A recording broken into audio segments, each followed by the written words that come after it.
Hey everyone, hi, welcome to Game Dev Club, and today we're going to be having some special guest speakers.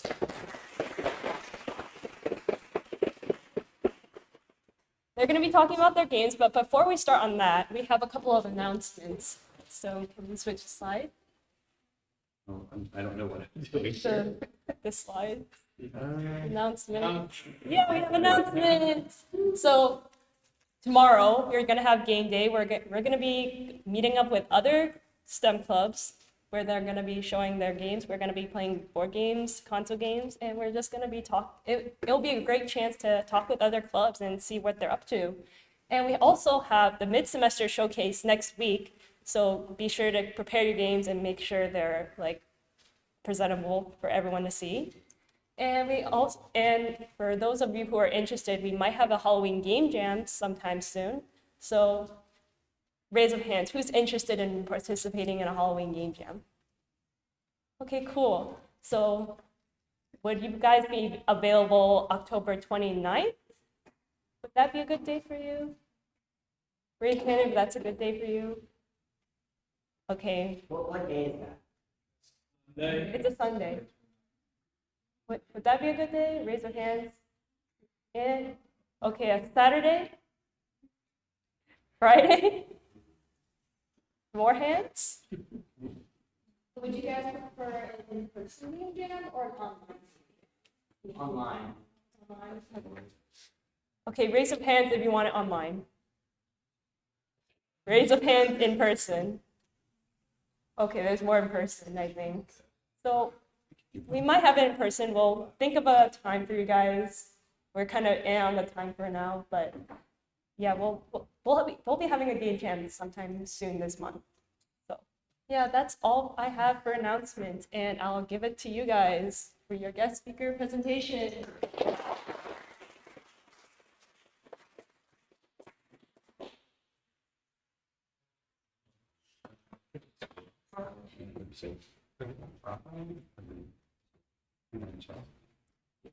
Yeah.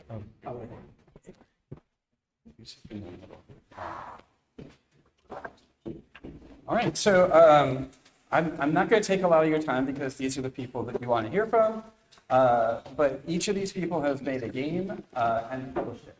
And so they bring different experiences, they're in different places with it. I'm going to let you do self-introductions, and I've also got some slides for you as well, so you just need to let me know when to advance them, okay? So I'm going to start with Avery. Yeah, good start. Yeah. Hello, everyone. My name's Avery Fesagaiga, I'm Jonathan Muck. and we're both two of the team of 9 that worked on the game Draw, which recently released on Steam. Oh, can we have the slides? It's coming. It's coming. Oh, so you are welcome to follow along on Twitch with us, but please make sure you turn down the volume on it so that we're not getting any echoes.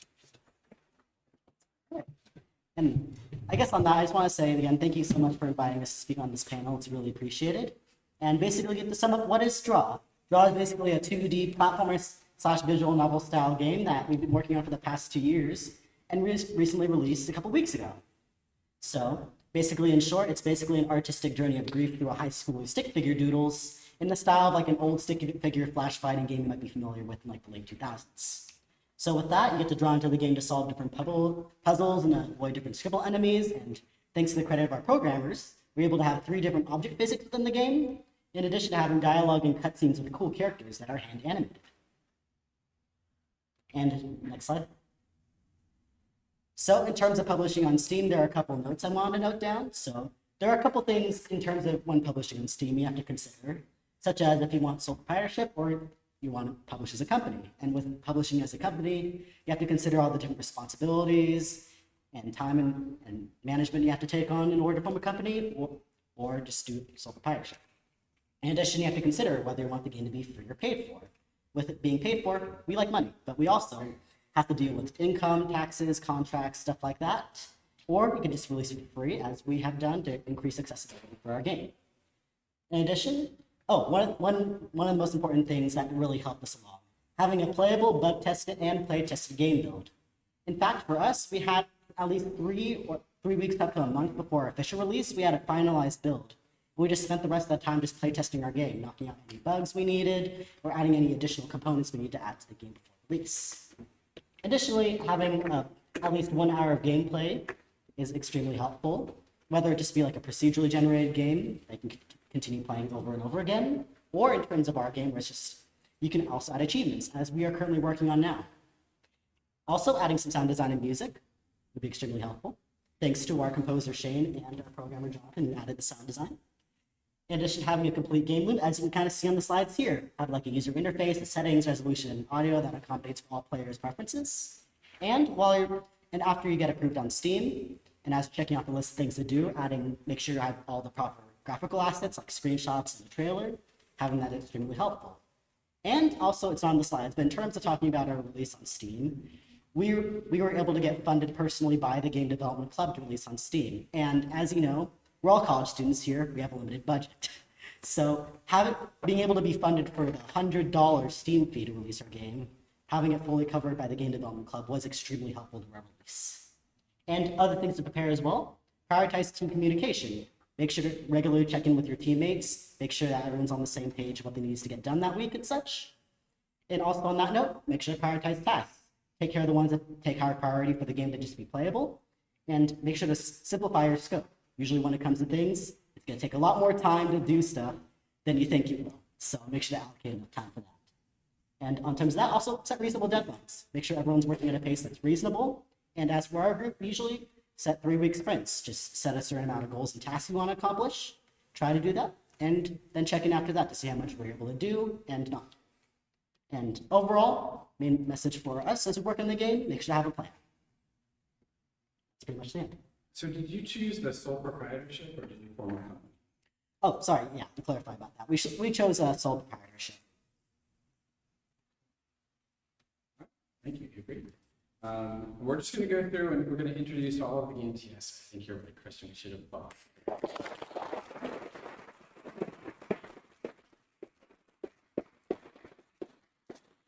We're going to go through and introduce all of the games, and then it's going to be questions. So, Rafa. Hey guys, my name is Rafa. I'm a senior majoring in software engineering. Recently I have experience with Unity, but now I'm transitioning to become a gameplay, graphics, and game engine programmer, so going lower level programming. And I'll soon be releasing a game called Taka Taka, which is a rhythm game with an awesome team of 8 people, most of them here from the Game Dev Club. Yeah, you got to let me know. Yeah, there it is. Yeah, so I just have a very quick, simple slide going straight to the bread and butter about releasing a game on Steam. So first, I broke it down into like 2 categories. So what is your minimum viable product if you want to game the basics for getting a game on Steam? So first, you probably want about an hour of gameplay, so it's a game of a length at least worth putting in the platform. If it's a smaller game, you can put it on itch.io, send a zip file to your friends, but you probably want a longer game to be on Steam and be playable. Replayability is considered, so you can have a procedural game, for example, Slay the Spire creates a dungeon as you play, so it's almost infinite hours for gameplay. So that's important to consider. You also want to have a complete gameplay loop, like Avery mentioned, so you want to have a user interface, menus, things like that, so your game has a start, an end, and a replay. If you don't have that, it's not a full game project. You also have flow settings, and also adding stuff like keybinds. So for example, letting people keybind with the preferences they have. So selecting the keys they want, the mouse keys they want. That's great for accessibility. So you have a disabled player who wants to play with different keys, or they have a special controller, that will be super useful to them. Then there's sound effects and music. Unless unintended, there are games that are silent, are they? But they do it intentionally. So you want to have a polished game, either add music or don't add music, but make sure it's intentional. Then make sure you have a stable unit tested build. So unit tested is breaking your game into little units. What is a unit? You choose what is a unit. Maybe a unit is one function of code. Maybe a unit is a level. And the idea is you test it as much as you can based on inputs and outputs. So an input could be jumping. An output can be your character jumps. And then you keep testing and make sure that unit works. And that way test your entire game, beginning to end, and make sure it's ready for release. So then if you want to go over the MVP, so a minimum viable product, and become an MAP, a most awesome product, something that really stands out, try to add controller support, especially because we're having new consoles like the Steam Deck, which is really great to play with that controller. Make sure you have a game trailer. So that's the thing players are gonna see first. They're gonna see the trailer, especially if it has the juice and goes straight to the power, the sound, the music. Don't have like a logo with like, in a world where the player. No. Go straight to the juice. And then adding a macOS and Linux build, that's gonna open your game for more people. So if you're making this a portfolio project, you can have a recruiter check out the game. What if the recruiter has a Mac computer, a Linux computer? That way they can play it. You get more people to play and test your game. Customize your page. In the description of your Steam page, add GIFs, add content, make it stand out, make your game stand out. It is your presentation card for a hiring manager. So super important you put time in that. And like Avery mentioned, there is Steam considerations that are specific. So what kind of legal entity you're building, sole proprietorship, LLC. If you want to share intellectual property, what we did in our case is we have a sole proprietorship, and then we have a contract that says we are allowed to share all the intellectual property because we all work in the game. But building an LLC has a high cost in California. I believe the tax that you need to pay per year is $800 a year as a minimum just to run the LLC. So it's probably not worth it for a student game. So taxes are important to consider if you want to go all out. And also make sure while you're building a game, think about your screenshot moments. What are those 5 moments that you're gonna show in your Steam page? Because Steam requires at least 5 screenshots of your game. And they have to be the right gameplay, such as this. You cannot edit them, you cannot add text, images, anything on top of there. You want screenshots of the action of your game. So that's important to consider. And I guess this is just what I've learned in my experience and my advice.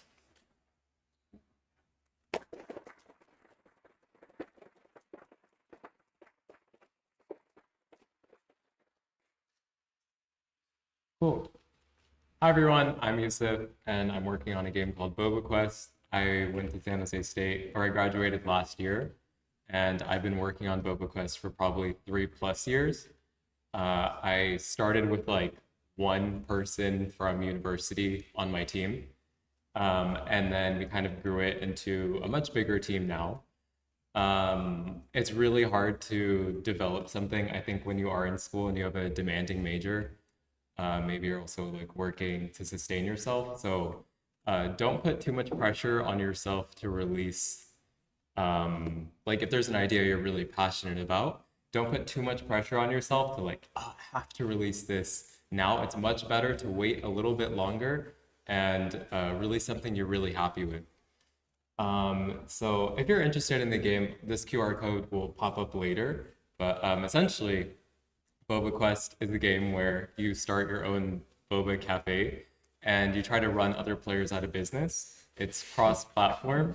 I grew up in, like the Cupertino, San Jose area, so boba in like the past 10 years is like super popular. And this game has like a lot of FPS, Fortnite mechanics, as well as like Animal Crossing mechanics. So yeah. I think we can go to the next slide. And then, yeah, this is just like a visual of an in-progress cafe that we're building. We actually iterated on the concept. So we started on 2D.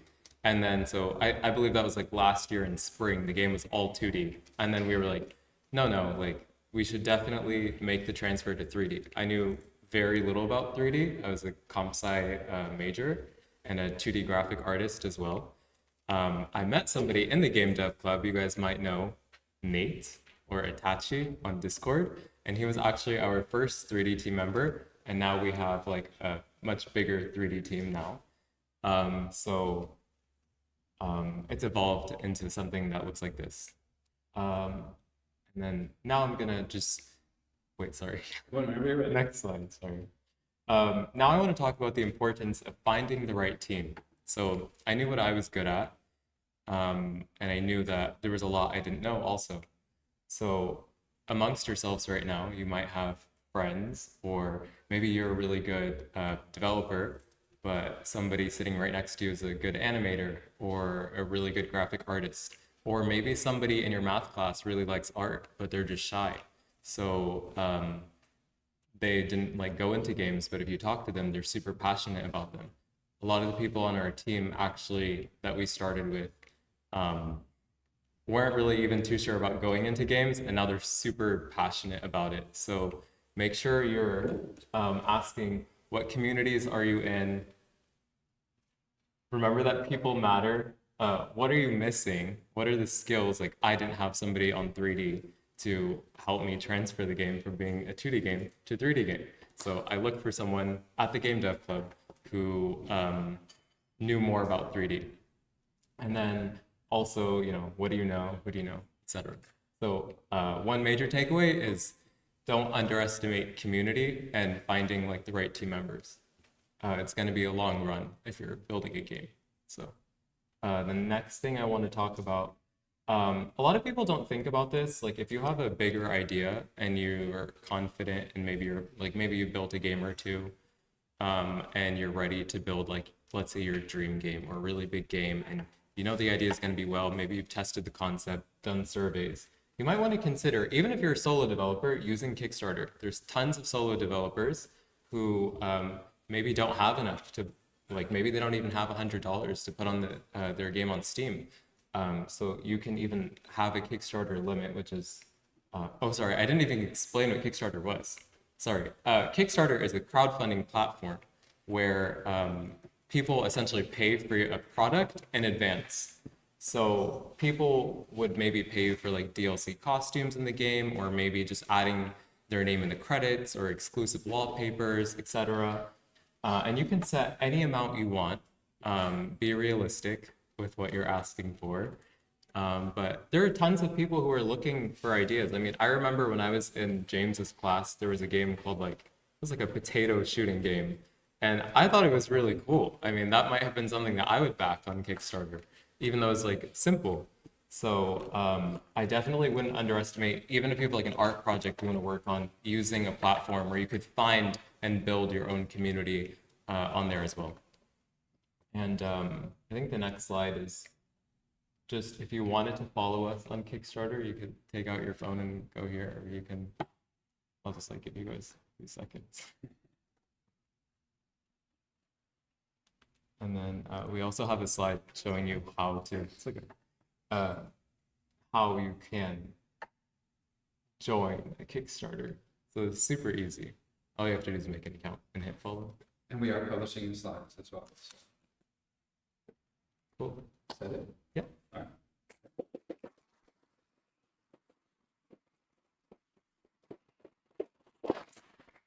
Right. The timer is starting, Chaz. So I packed my slides full of like data and info. So since this is just like a Q&A, look at it afterwards. So I'll try and go through it as fast as I possibly can. My name's Chaz. I was at Game Dev around like 2014 to 2018. That was computer science. Next slide. So you may have heard of One Bit Survivor. I posted about it a couple times. I published on Google Play, the App Store, and Steam. And I used to work at these places. Next slide. This is some screenshots of the game. You can look at that on your own time. I started making it in August 2022, and then around like 5 months later, I did my Google Play release. So it was originally made just for mobile. I did not plan on porting it to other stores, and I thought like I might as well and see what those stores are like. So I did the App Store and Steam. I also have a devlog series of making the game from literally like the beginning up until the first mobile release of it. Next slide. So in general about self-publishing your game, this is directed towards not like just putting it on itch or something. This is like for your app stores or Steam, Epic, whatever.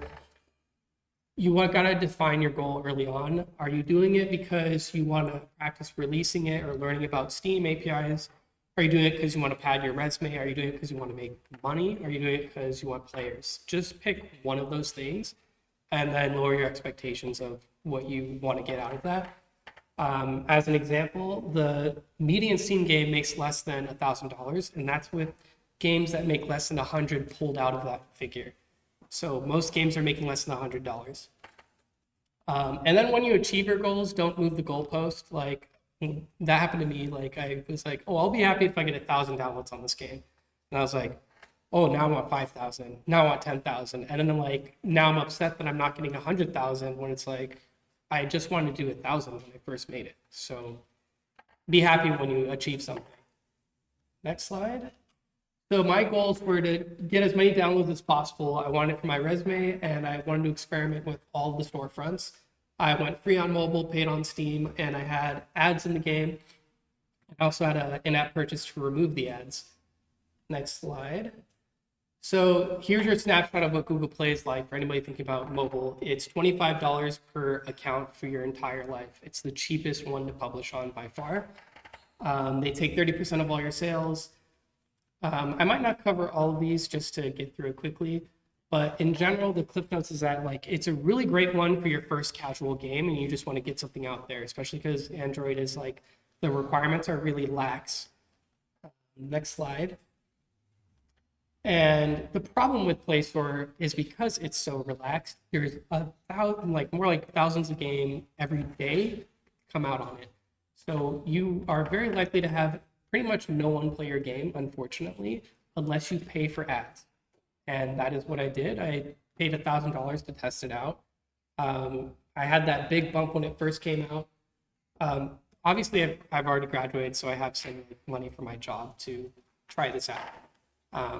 But that's what brought me to the top of the charts. And once you're in the top of the charts, you have to keep paying until your game is taken off of the new and trending. Because if I made the mistake of taking it off when I was...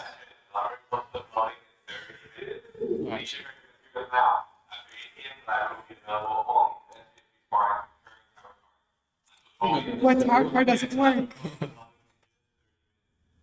But anyway, the basic thing for Play Store is like, don't expect to get a lot of downloads. You're thinking like, oh, I'm gonna get Flappy Bird and get 100K people to play it. No, things come out constantly, and it only works if you pay for it. And then you can see some bumps in the graph when I released on the App Store, and there's the Steam release. Next page. And even though I had 30,000 people play it, I only made $500. That's like an important figure to think about. Next. So yeah, those are the pros again. It's really cheap. It does reward you for updating your app. If you make a game and you update it like every 3 months, it'll bump it up in the pages and you'll get more views again. And it does have the largest audience out of every storefront, especially like Latin America and Asia. Next one. Again, you're not going to be visible like ever unless you pay for it. Oh, and I found out that your game is going to get pirated as well. My game was posted to like 10 different sites as soon as it was released, claiming that like, oh, with the in-app purchase unlock. Even though all it did was remove the ads. So, oh, and it's really lame because tags do not work. So you have to put it in the title of your game. So like real car driving, Race City 3D, Galaxiga arcade shooting game. Like you have to do this because people search for roguelike, but nothing comes up. So you have to put it in the title of your game, which sucks because you have a limited amount of characters to work with. Yeah, it's a winner-take-all market. You're competing with Genshin Impact, even though you're a tiny indie game. Next one.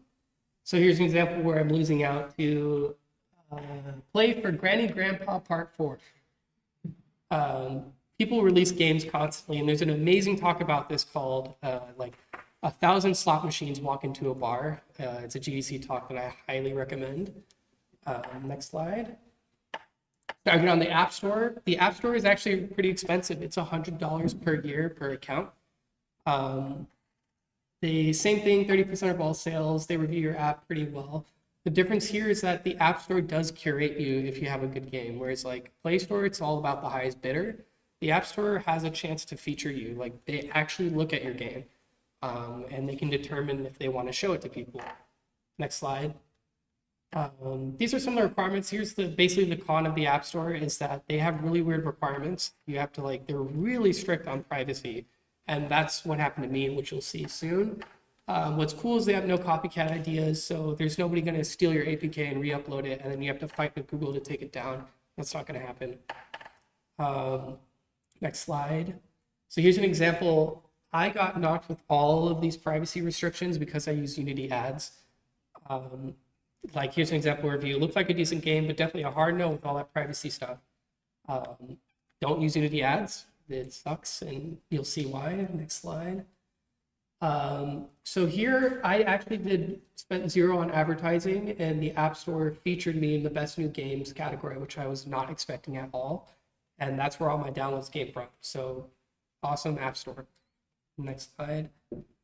Again, only $300. Not that much money. You're not gonna live off that. So next slide. So yeah, great. It has curation. It's actually really good for premium games. If you're not trying to make those free casual Flappy Bird games, and you want to make a solid experience for like $3, maybe it's 2 hours long or 1 hour, put it on the App Store. It's a good spot for it. If you cancel your subscription, goodbye your game. So you have to pay $100 for the rest of your life to keep it there. Yeah, next slide. Here's an example of why Unity ads suck. So you ever wonder, like, these games have so many ads? Well, over 1 year on both App Store and Play Store, I got $300. Sounds like, oh, that's a lot. Not really, because for every 1,030-second long ads, I get $4. So to put that in perspective, I gotta give somebody like 300 ads to pay off the advertisement I served to them. It cost me 10 cents to bid on an ad for them. Now I got to give them 300 ads to make a profit off that. 330-second long ads. And then because of having ads in it, I got knocked on the App Store privacy because of all the things that it tracks. So you think the Flappy Bird, oh, if I could just get 1 million downloads and release Flappy Bird and make a lot of money. Not really. Next slide. So here's Steam, which everybody else has covered. It's $100 per game, but you recoup it after $1,000, so it's the best one so far. I'll skip this slide. So within 2 months, I've gotten $2,000 from Steam. Compare that to all the other 2 ones I just showed you where they were out for a whole year. Steam is absolutely amazing, and I think it's the best platform to put your game out on as an indie. But we can keep talking about that later. But essentially, Discovery Queue is amazing. It literally markets your game for you. You don't have to do anything. You spend 0 on ads. Steam is trying to get people to see your game. It's kind of like the TikTok algorithm. Next slide. This is just showing my wish list. About Steam, right? You need the ballpark is 20,000 wish lists before you release your game to show up on the new and trending. But I just released with no wish list because I was like, let's just see what happens. Next slide. Look at that giant spike. That is from Steam.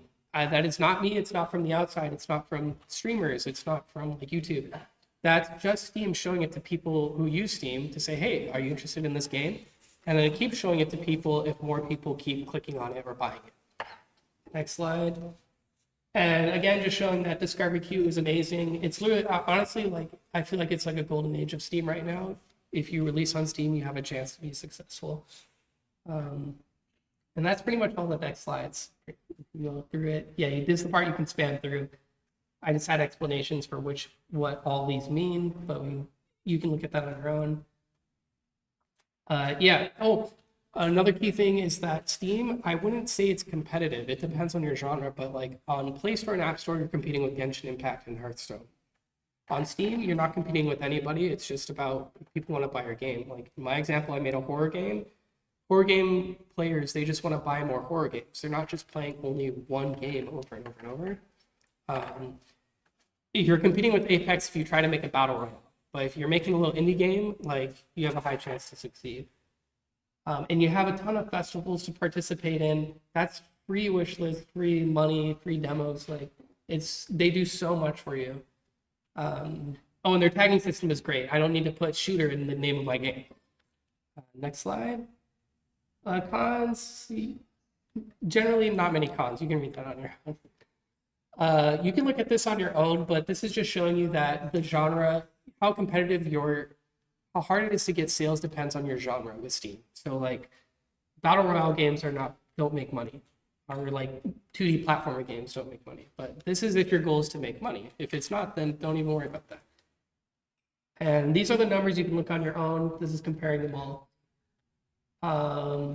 If you're developing, so this is like the conclusion. If you're developing for mobile, probably do the App Store. If you don't have any money for that, do Android, and it can look good on your resume.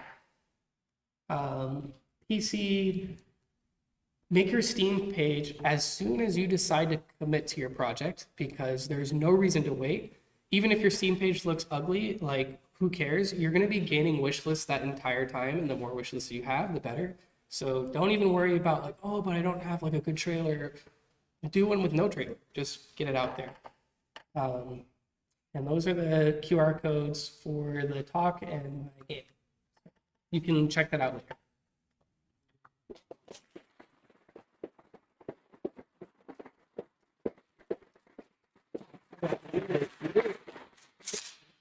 So I'm going to see if I can switch this down. And then, how many people do we have online? Well, so if you have a question, just speak into the mic, just so that our remote people can hear. No questions? Okay, I guess we. Really? No questions?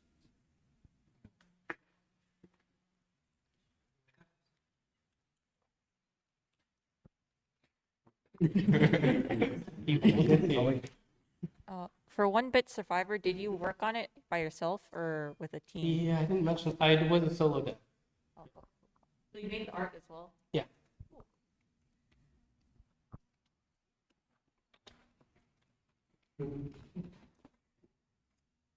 So my question is for everyone. How, when, from the start to the finish, how long did your games take, and how was that time like kind of negated by just like off-topic stuff like dealing with work and whatnot, and just like how do you get to focus just primarily on producing your game? Well, I guess I could go down the row. I guess for us, of course, well, it took about, I guess, a little bit over 2 years to release our game. Of course, there were a lot of roadblocks too, like especially like with the first couple of years, getting used to the college stuff, getting on top of homework. I myself, I'm a part of the animation program, and the first year is basically a boot camp. So I would just be working on animation during the week, and on my weekends, I'd just be hand animating for hours on end on Saturdays and Sundays. So those are some of the roadblocks. Any other roadblocks that you ran into? I know you're a computer science major. I know it's pretty tough. No, just like Avery said, mostly I just focused on school during the week, and then I just crammed like a bunch of work before a meeting on Sunday. So I just worked all nights Friday and Saturday. It's usually how it ends up going, but as long as you just kind of kept on checking through. Like there are certain points where it did end up getting a little bit slower in progress once we ended up getting more busy. A lot of our older programmers, they ended up graduating, going and becoming more busy with work. But as long as there's still consistent progress and check-ins, we were able to make that Steam release. Yeah, I want to add to what Avery said. I think the key is having a producer and a to-do list that is always there at any point. So if you have any member that has a couple hours a weekend that can tag in and get something done, as long as you do that and you're slow and steady, you're eventually going to get your game shipped. If you don't even have that, if you don't even have a producer just telling people to do like the slightest things and you're not making any progress at all, it is pretty unlikely that you're going to finish. So just having that person that tags, it's not even a hard thing, even handling school, other things. It's just, here's that to-do list. If any of you guys are available, grab something from here and do it whenever you're free. And then on a weekly basis, monthly basis, just have that person talk to the entire team. Hey, are you free? Can you work at this? Can you help with this?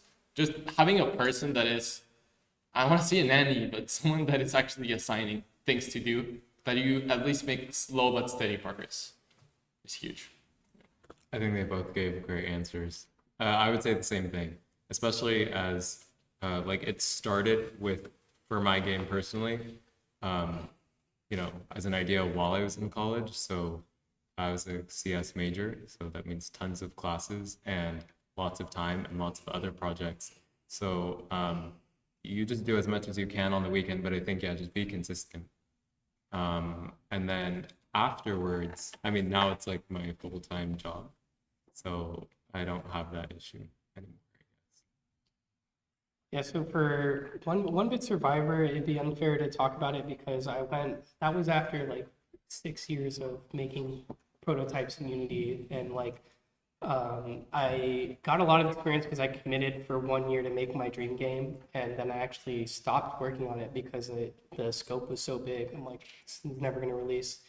So I decided to try and make the smallest game as fast as I could. So it took me 5 months to make the mobile version, and that was full time. So like, if you only have 2 hours a day, then it's probably going to be a year or a year and a half, relatively. But just focus on what was keeping me like getting it done quickly was like really limiting. I call it like solving the blank page problem. It's like create a limit on yourself, like either lengthwise, content-wise, art-wise. Like for me, it's like I'm not a great artist, so I'm gonna limit the colors to just black and white, and it'll be 16 by 16 sprites. So it's like I'm gonna have to figure something out with just those 2 colors. And that kind of helped me finish it because it was easier to make the content. Yeah.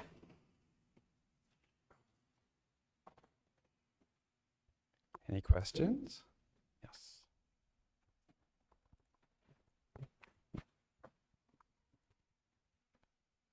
So I heard one of you guys say that you work full time developing games. Do you work with the company or like are you indie? And if you are, how does that work? Oh, I probably should have mentioned. Yeah, so we went the LLC route and we started a company. So a lot of it was self-funded. So like working another job, for example, and then putting that money.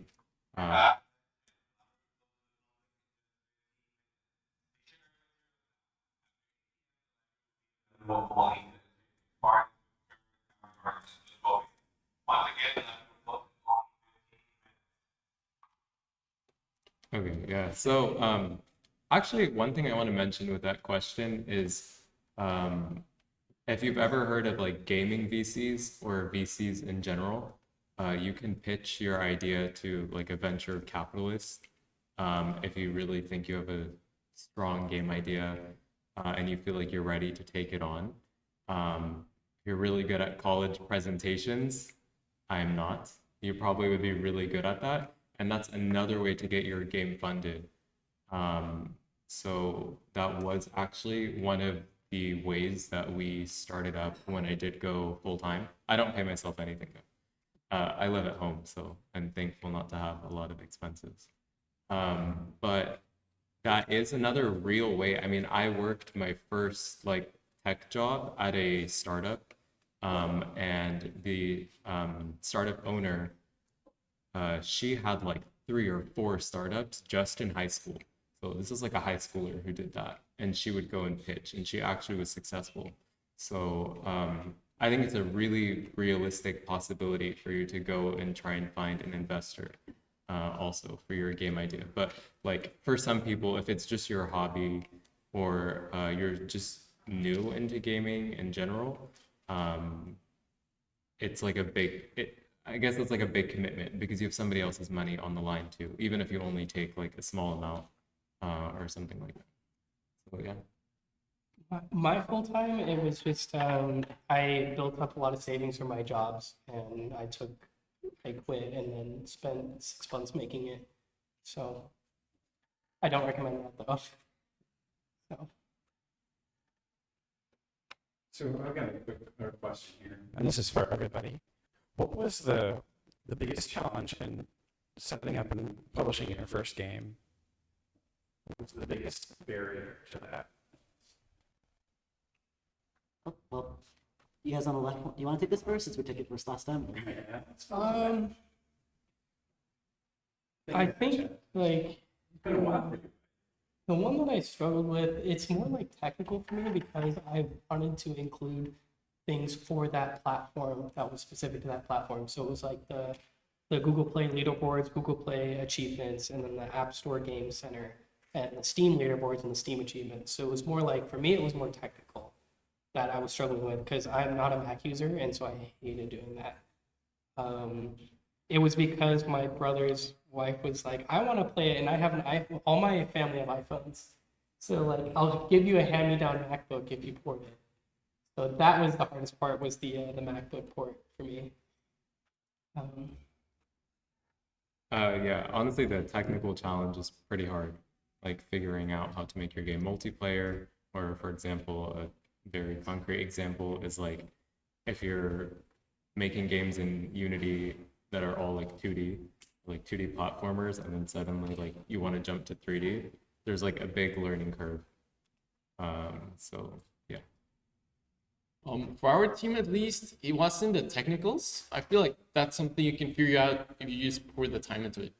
Just go dig into Steam achievements, how that works. For our team, it's more the is it good enough question. I think that's the hardest part. So I think the game is never gonna be good enough to get a Steam page running and getting the name out there. So I think that's something you should do as soon as you have an idea, some concept art. You should just start spreading the word, building your Steam page, and then you will learn over time. You will perfect that Steam page over time. But if you don't take that leap, we were stuck just deciding, is it good enough? What if we had 2 more levels and then we get on Steam? What if we had 1 more level? And that just delays it forever. So I think you should consider going into it as soon as possible, and you'll build it over time. You will become better over time. So it's not, am I good enough? You will be good enough, but you should get started now. Yeah, I definitely agree there. And I guess I was kind of thinking about it while you guys were talking, and there are about like, I guess, 2 major challenges for me when I was like thinking of publishing the game on Steam. I guess for one, publishing on Steam, it did seem pretty intimidating at first, all the things and the requirements you have to take care of, all the forms and stuff.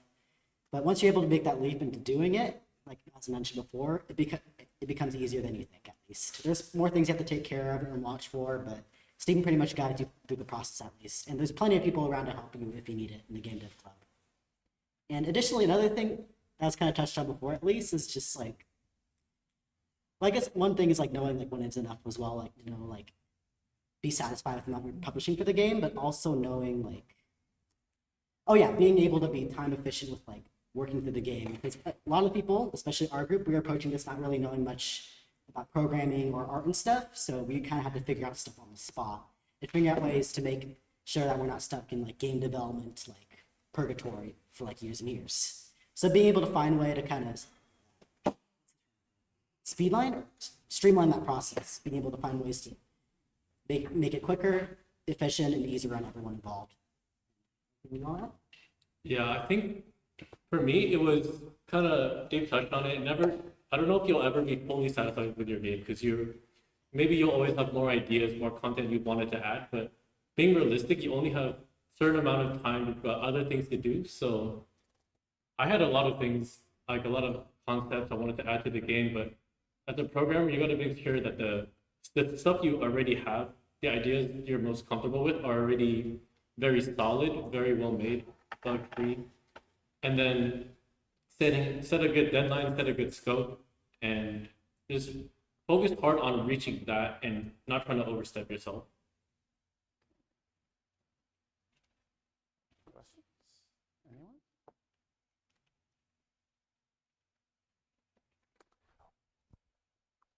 Our president.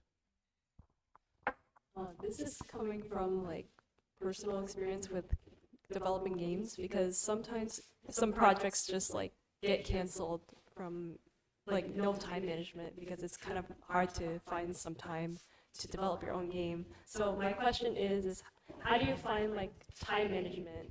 Like how do you manage your time juggling school, personal life, and developing the game at the same time, and somehow managing to publish a game too at that? So that's my question for everyone. So All right. Yeah, they definitely having our producer is super helpful. We had a meeting notes doc where everyone would ask us, what did you work on? What's your goal for next week? And just having that doc to go to and saying, oh, okay, I have a week to do this, and you'll just start mentally planning out. On this day, I'll have homework. I'll try to get that done so that I'll have an hour or two to work on Wednesday, stuff like that.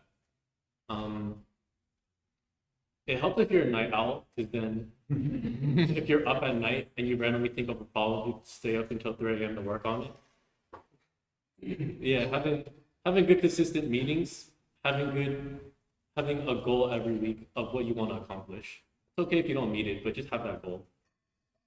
Definitely hard agree there. Just we also having a Trello board helps as well, but we kind of gravitate towards the meetings document because it's easier to kind of keep track of at least. It's just kind of, as mentioned earlier, definitely having a producer would help. I guess suppose kind of play like a producer while working on the art, animation, and writing.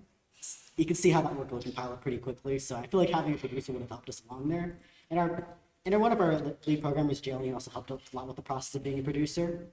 And in terms of being able to keep working on the game so it doesn't eventually kind of die off or get stuck in production hell for 6 years, there are, of course, periods of time where our game progress is slow, but just being able to keep like a consistent schedule at least. Like for us, I feel like having those we usually have like a weekly check-in meeting on Sunday with everyone to make sure that just checking on progress, what we've done, what we have to do, how long it'll take to do it.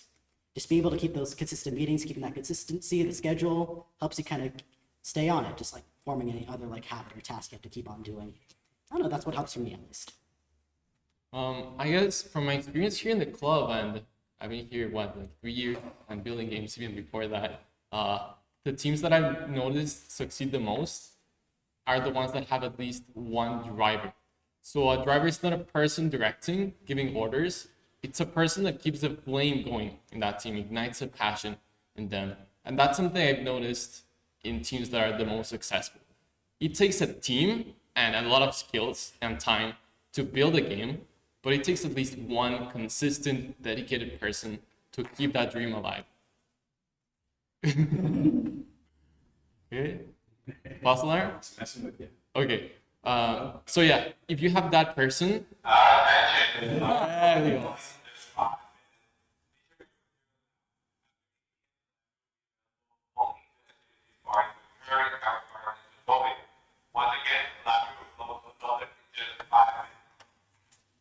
Cool. Yeah. So does your team have that one person that you can see the glow in their eyes for the project that is going to keep the flame going? If it does, it is very likely to succeed. So find a person like that, work with them, and then they will drive the game along the way. I think that's probably the most important part, because that person will keep the tasks going, keep assigning them. They just have the passion and motivation. So from that, it's going to go. That's at least what I've noticed in my experience with the club and game teams. I think those were both really good again.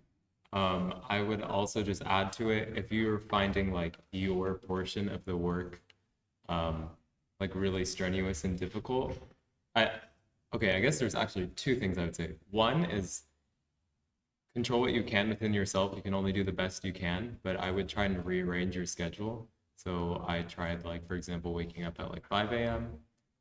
Because I cannot go to sleep early for some reason. So I have to like take naps throughout the middle of the day. It's kind of weird, but you have to find out what like works for yourself. And I think just like, even like if you wake up at 9, just wake up at 7 or wake up at 8 an hour earlier and dedicate like 1 hour of time to like focus work on your project when your brain is like the most fresh. And then the second thing that I would say is maybe just like know when to ask for help. You don't even, like, for me it was like, okay, if we're having this problem on the team and it's been like 3 weeks and we're still having the same problem, maybe we just don't have the right skills or the right like person. And because there's not like, you can learn everything, yes, and I'm like a big person who believes in like you can figure everything out, but you might need someone to help you figure that thing out, whether it's bringing them onto your team or it's like getting advice like from James or from somebody in the team, or sorry, club. So yeah, just be very honest with yourself about what you don't know, because that could be the problem too.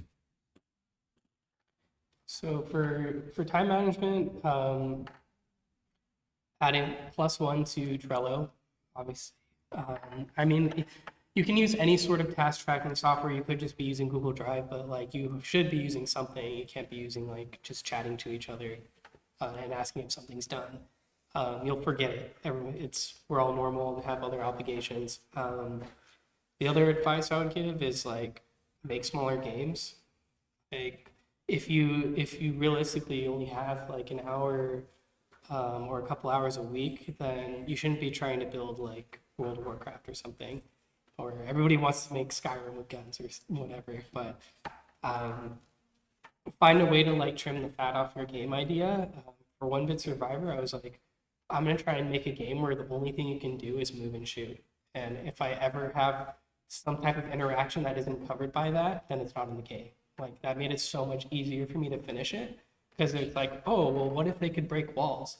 And it's like, well, do I have to add a button for that? And then if I do, well, that's not a feature, it's gone. So it made it a lot easier to finish that game. The other thing I had was when I was making it, I kind of planned in kind of like ejection events, sort of like at every month. I kind of had these milestones where it's like, okay, if I'm too stressed or I don't have enough time, I can release the game in this state, even if it's like not as good as I wanted it to be. And that was kind of like my sprint system, I guess. It's like, how am I feeling about it? Do I still like it? Do I want to take it further to the next step? If no, then okay, then I feel totally comfortable releasing it now. And if I want to like, oh, I really want to keep cooking this, then maybe another month and then see where I'm at. Hope that helped. Oh, sorry. I know we kind of covered everyone already, but I don't just want to add on really quick to the note of like being able to make it simpler and make sure to simplify your game more to be able to take care of tasks.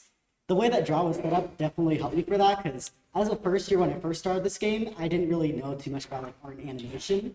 So having a game that was just moving stick figures and little crude sketches honestly helped me a lot. And the fact that we only had added walking and jumping as like a player movement mechanic definitely helped a lot in the long run with setting up levels and such. Yeah, you can take like just two mechanics very far. You don't really need anything else. Attention, the library is now closed to the public. Extended study hours are now in effect. Education is required to phobic. All items exit the building now. Library is now closed to the public. And I'm talking about this. Was there another question? I'd like to ask about like if you and when you chose to bring in like and build a community around it, and what was the impact of that on your games and on your process?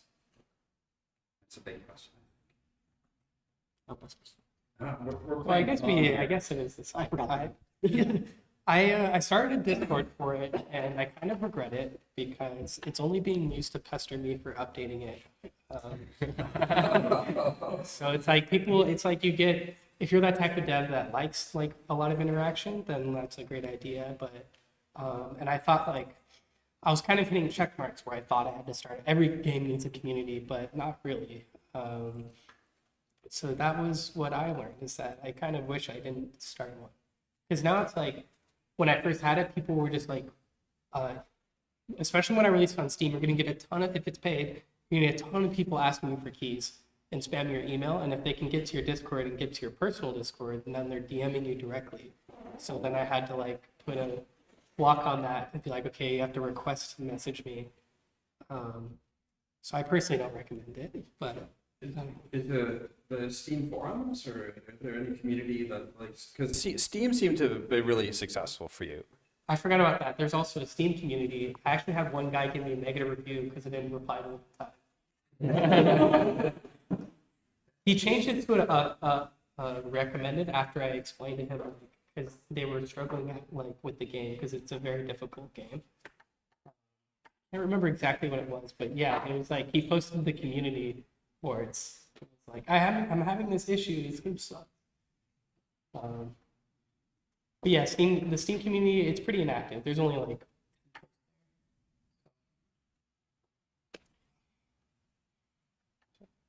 communities, Discords, Twitters. Well, this isn't specifically about Discord. It's about like choosing to build community around it. And Yeah. you're right, Discord is probably the most common. I want to add a bit onto that.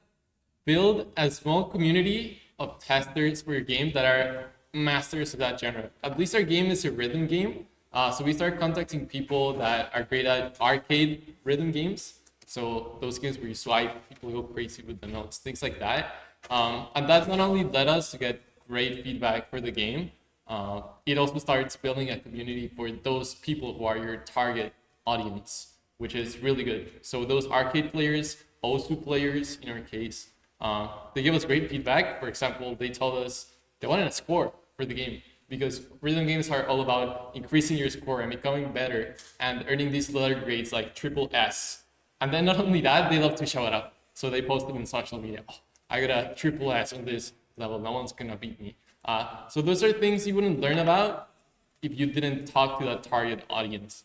So at least reach out to them, DM them on Twitter. Hey, we're making this little game. What do you think about it? What would you add? What do you look for in a rhythm game? I think that's really important. Building a small community of your target audience. Definitely agree there, honestly. It kind of reminds me, like, we didn't really reach out to professionals in terms of like 2D platforms and visual novels, but when I first started advertising or playtesting, I kind of just reached out to groups of close friends I had. And it was definitely helpful to hear feedback from them, because I had friends who are like more interested in like story analysis, character, which is really helpful to understand like the effectiveness of our game's story. In addition, we also had friends who were like really big on games, and were also very determined to find ways to break the game, which honestly, in the long run, it definitely did help find some bugs and stuff that we can knock out very quickly during our playtesting stage. And in terms of our community, like outside of that, we're still definitely working on building it. We do have like an active like Steam community at this point, since we're still in the first couple of weeks after release. And we also have like a community Discord, which I could end up leaking later in the server as well. And it's honestly just been really nice seeing everyone's feedback on the game and seeing like appreciation for the story that we worked on so far. I just programmed the game. I didn't do anything for the community. I just, I mean, I just recommended it to my friends. Definitely just talk to the people around you, because when people hear you're making a game, like if you're set on publishing one, they'll be like, oh, that's so cool. Let me play when it comes out. And it's like, that's free advertisement. You could post about it on like any social media. You could try to go to like a public place to advertise, but yeah, maybe depends on like, we're a story game, so like in our Discord, people love to discuss the story and characters. They've actually made like fan art and stuff. Depends on your game genre. Yeah. Oh, yeah, in terms of, I just want to add on really quick, but in terms of the game advertisement, I actually told my animation professors that I was working on a game, and I sent them the link. And one of my professors actually linked it to like the whole animation club, the Shrunken Headman Club. I don't know if you guys are a part of, but they actually sent a group email out to the whole club to go test our game. So never hurts to tell people about your game. Make sure to let people around you know what you're working on. Yeah, as far as like, I was gonna add to like using communities for your advertising, like posting to relevant communities. For me, it was like roguelike, survival horror, iOS gaming, stuff like that. I also sent keys out to like streamers and YouTubers. I only had a few streamers, but some of them streamed it, and it was cool. Yeah, adding to that, don't forget about events. Events are also pretty big. Here at the Game Dev Club, you might get a chance to attend GDC. There is MagWest, which happens every year. There is Day of the Devs. Those are great events because you talk one-on-one with the player in front of you. You get feedback on the game, and you get a potential player. So that's going to build the early adopters of your game that could eventually domino chain into a huge success. So events are great because you're one-on-one with people. You remind me that I think I almost feel like an email list is better. I've also heard that from other devs, that just like having people sign up for an email, like a newsletter that you run instead of like having a direct line. That's also an option. What was the question? About like sort of the role of community and building a community. Okay. And I know that you go to boba shops, right? Yeah, so we have like our flyer up at boba shops. It's kind of interesting because this is probably not a good problem to have, but I think our audience is like all over the place. There's like a lot of people who like boba who are interested in like the game because the topic is boba, and then there's a lot also people who like shooter games and like who like Animal Crossing. And so we're doing research right now and like trying to find like what's common between all these people, but I think we just have like a pretty wide audience. But one thing that we did do was we use like social media. So we have like a few, I wouldn't be surprised if some people in this room have seen our videos, but like we did just like cringy boba content and we got like lots of views. And so it was like a way to introduce people to the game. But yeah, so we're trying to do more in-person stuff now. I guess we're actually like meet people instead of just like leaving our flyers up, because we used to do like live testing, but that was like probably like at least like 4 or 5 months ago. So we're trying to get back into it. And I think we're gonna call it a night here. We'll be hanging around for probably about another 20 minutes, and then a group of us are going to go to Mini Boss. You're welcome to come over there if you are old enough to get in. All of the arcade machines are on free to play tonight, so don't eat up all of your study time with this. Some of you have games due tomorrow. And thank you. Just a round of applause for everybody.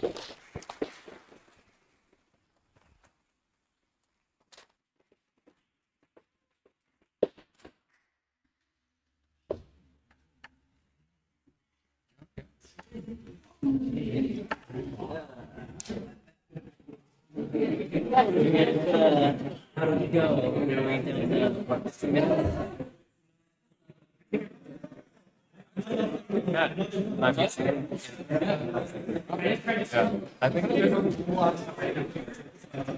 think I probably the last time I came was last year. I didn't have you. I never